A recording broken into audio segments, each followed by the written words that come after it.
Hey everybody, hope you're staying healthy.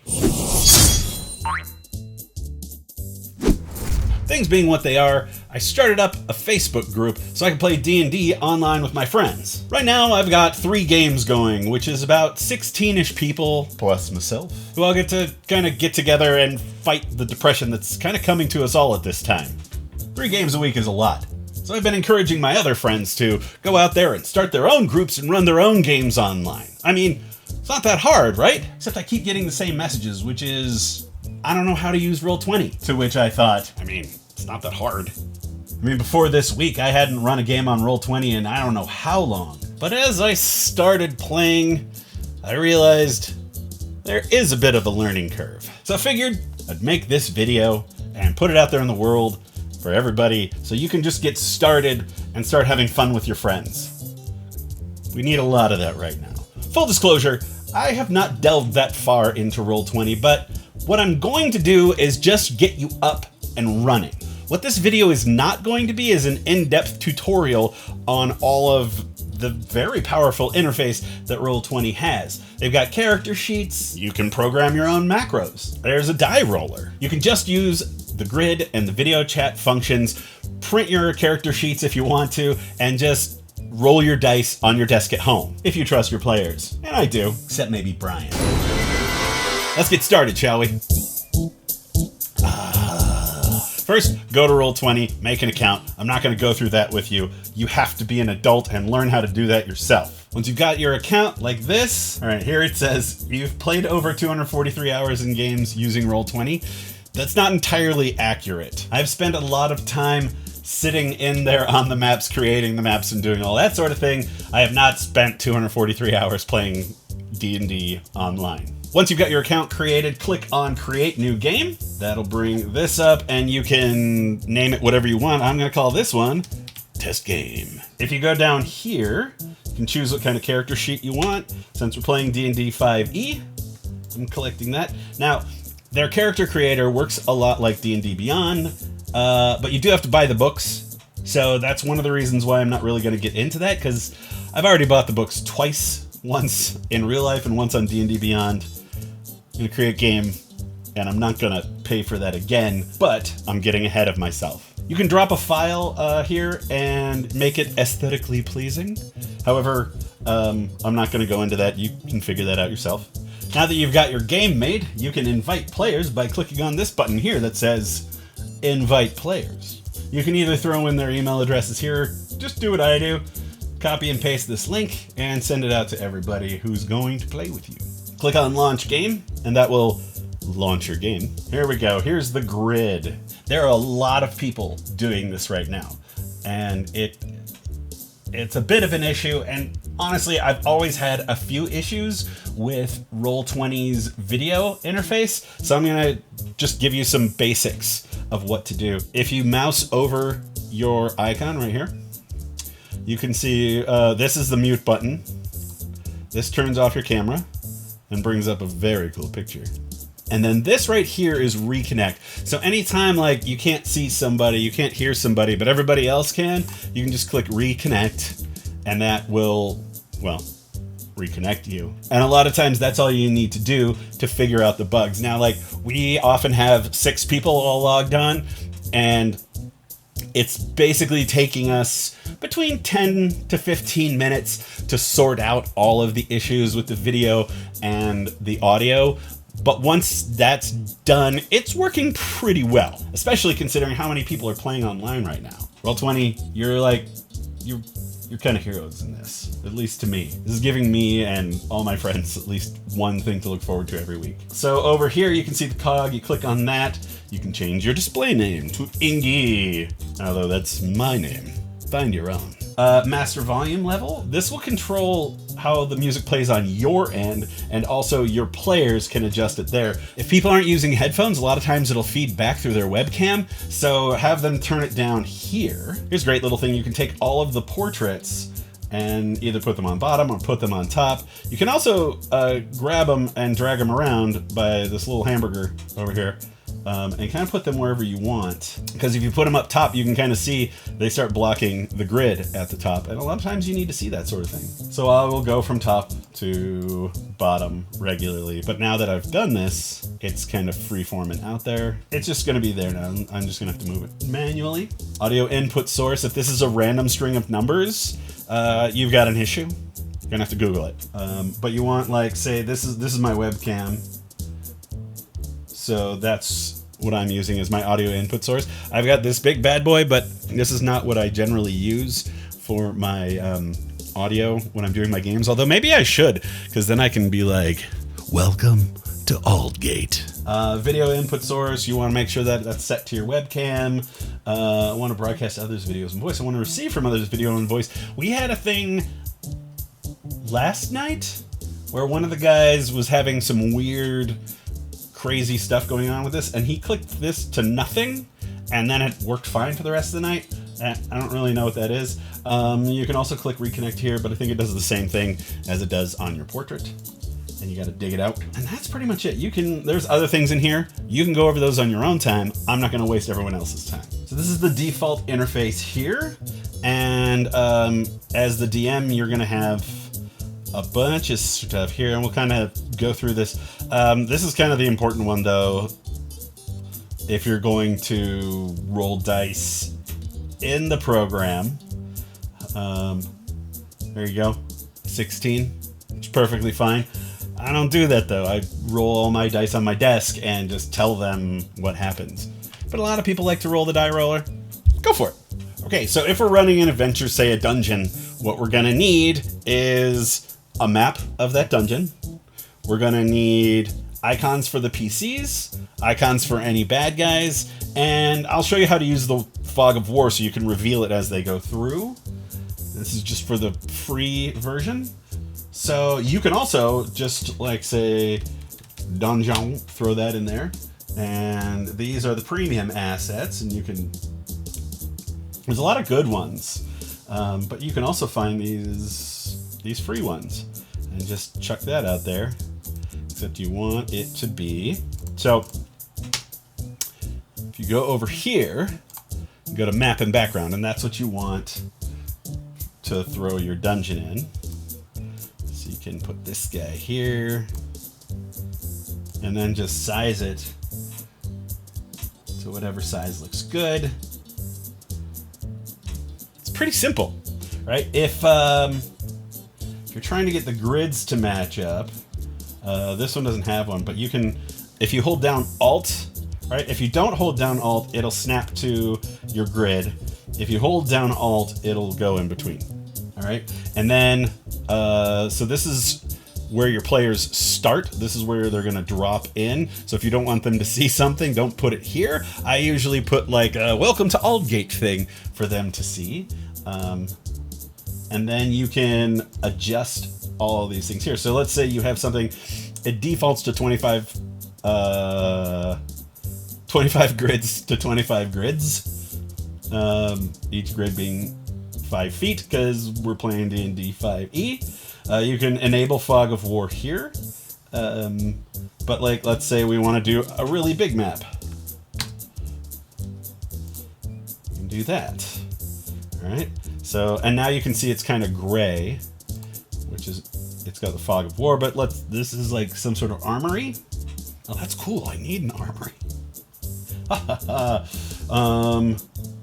Let's disable the Fog of War.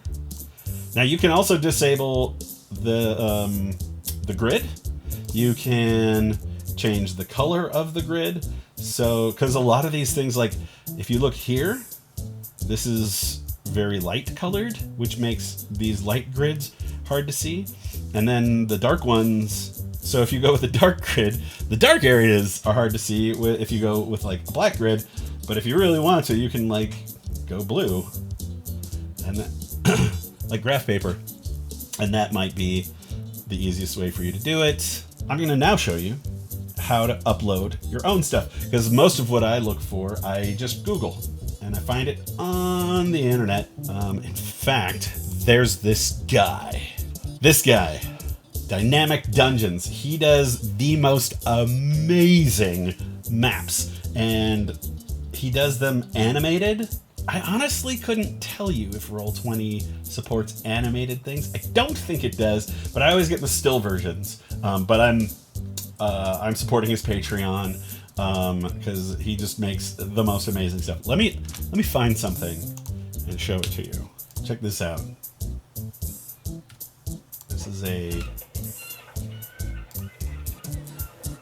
like, how cool is that? It's amazing. Like the detail and all this stuff, you can actually see. Oh, and there's a nighttime version in case you're going to be at the docks at night.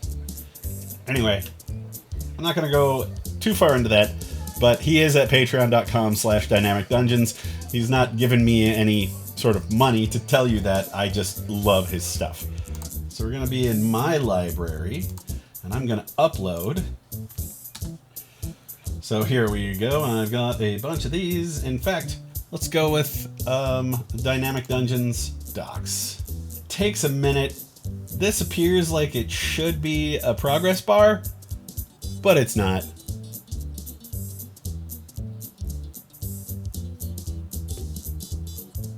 And if it doesn't actually upload,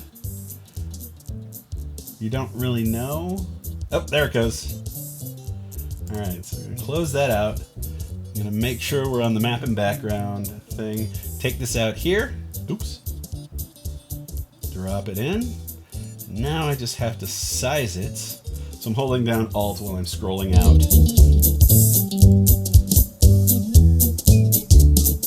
Properly. Let's say that this dog is to be 15 feet across. Now I can't see that, so I'm going to go darker. Just go black, and then I'm just going to take the opacity all the way up. Boom. There we go. 5, 10, 15, and change. That looks about right. Close enough. I like it. So now we're gonna do basically the same thing, but for player icons. Let's just, and you can only do one at a time. You can't actually do a bunch of them. So let's say we've got this fighter. Actually, here, I'm going to do something different. Because for my players, I kind of insist that they send me artwork. I have a lot of Pinterest boards, and they can pick off all of those all they want. So I have them send me artwork, and then from there I can basically take this, so they can actually see their faces on the board. There we go. Fidonian. And we're going to just drop her there. Oh, except she is a map item right now, and I don't want her to be a map item. Now I could delete her, switch this to objects and tokens, because that's what she is. But you can also right click and then switch her to token layer. Boom. And then when we go there, now we can do that. Okay, so, and then real quick, what I like to do is, let's say her name is Liza. And then we're going to show her nameplate. And then go to advanced. See that name.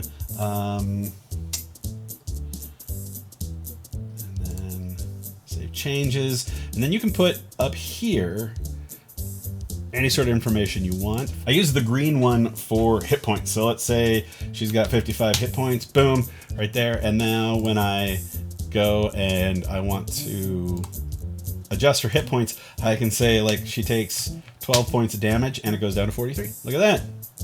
Dope. So now what I'm gonna do is I'm actually gonna create a character sheet for Liza.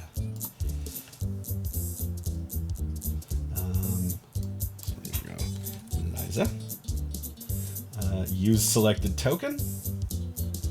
Can be edited and controlled by. Once you actually have some people log in and create names and stuff like that, you can put their names there.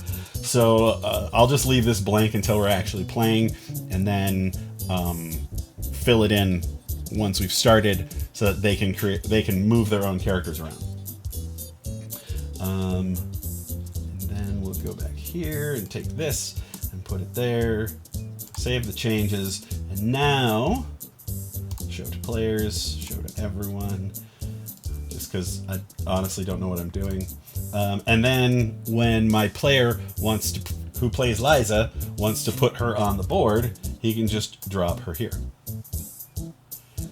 Except that she's already here, but I think. I mean, that's the theory anyway. Come on. There it is. I think you have to pull them out by their name and not by the little hamburger thing. What else? Down here, like I'll use like, oh, she's poisoned. Click the little green thing, or you can put the little poison thing there. You click on it again to get rid of it.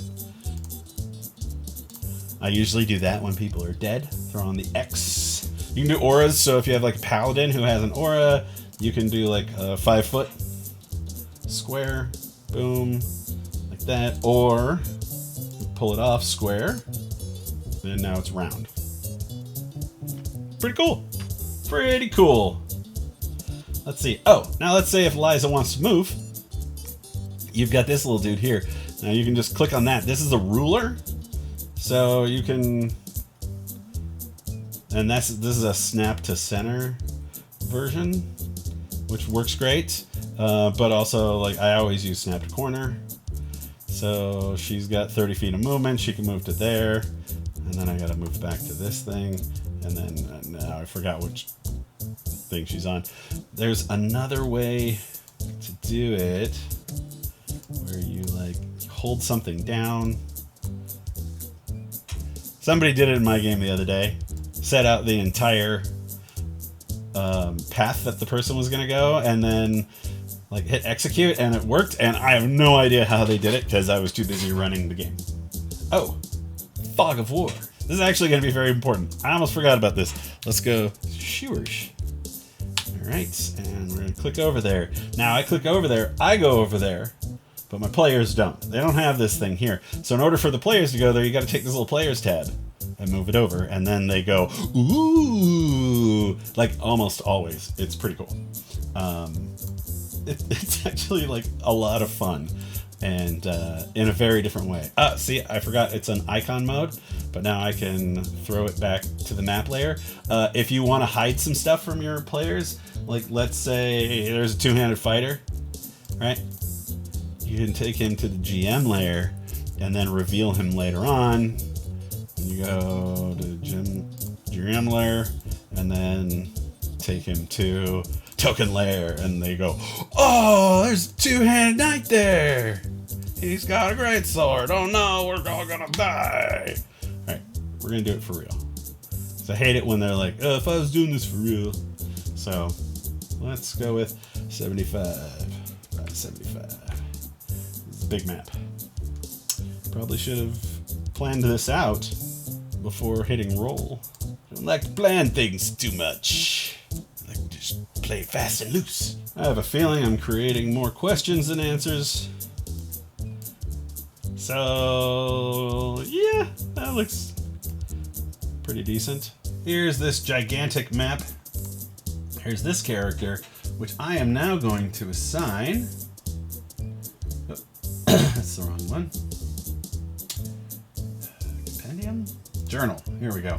So I'm now going to assign Liza by clicking Edit and assigning it to my other me. Show to players. Boom. All right. And so now we're going to open up Edge. Right. So now on this version,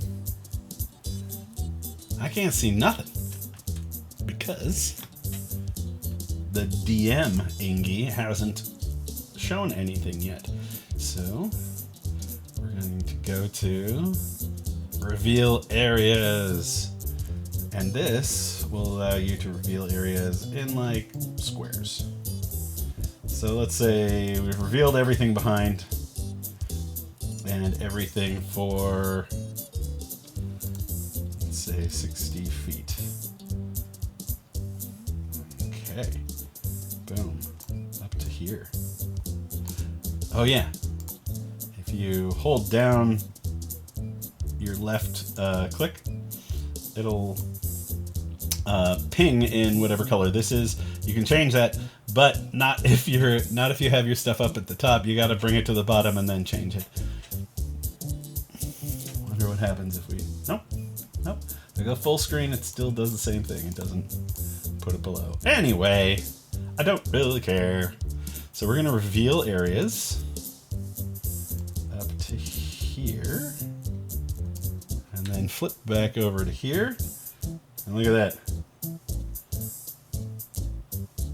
We can see all the way out there. You can see there's a little bit of stuff there, a little bit of stuff there. You can also do it by polygons. So like there was like an odd shape that I wanted to do it around. Okay, maybe not, maybe. Oh, that's the drawing stuff, which is also good. The first game we played, I didn't know how to let them move their own characters. So we were just drawing, like, I want to go over to here, like that, and then I would move them and delete these things. So, and then also that way you can take some of these maps and adjust them to whatever you need. Reveal areas, here we go, polygon reveal, right. Boink. And then go here, and so you can see that. So, yeah, it's got some pretty good stuff. There are ways to make it so that you can, instead of just doing 2D 2D hundreds? Did I just do 2D hundreds? 2D 20s. Right, because it'll automatically add those. There's a way that you can make it so that it works with advantage. I don't know. You're going to have to look that one up on your own. But this should be enough to get you up and running and get you playing. People need you to run right now. I implore you to start running your own games. People need it right now. Like, more than ever, we need to come together and help each other and play and laugh. I've watched my friends go from downward spiral to less than 10 minutes in, laughing so hard they're falling off the camera. Do this. It's not going to be perfect the first time. You're going to screw up. It's fine. Just keep going. There are also a lot of other tutorials out there that will go deep into this stuff. Maybe I'll figure some stuff out in the future, and maybe I'll come back and do it, but I wouldn't hold my breath if I were you. Stay safe, stay well, stay isolated, but play online with your friends. This is such a great tool, and it's free and at your disposal. Just do it, but you'll pick up more tips as you go along, and the things that you want to delve deeper into, you can find plenty of tutorials online. Until next time, love one another and be kind.